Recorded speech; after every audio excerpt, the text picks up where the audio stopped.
چیزیں شامل کر دیجئے وہ خلافت بن جائے گی۔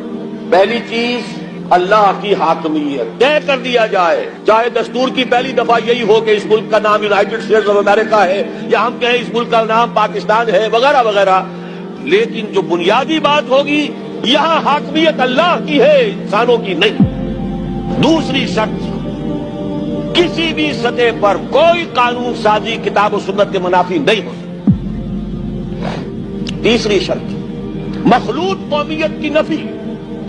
اس ریاست کا مکمل شہری صرف مسلمان ہے۔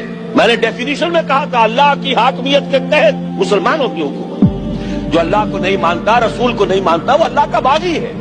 ان کے لیے رعایت یہ ہے کہ وہ اپنے مذہب پر رہے، ان کے جان اور مال اور عزت کی حفاظت کی جائے گی، انہیں مذہبی آزادی حاصل ہے، مندر ہو، چرچ ہو، سینیگوگ ہو، جاؤ جس کو چاہو پوجو، پرسنل لا اپنا جو چاہو اس کے مطابق شادیاں کرو،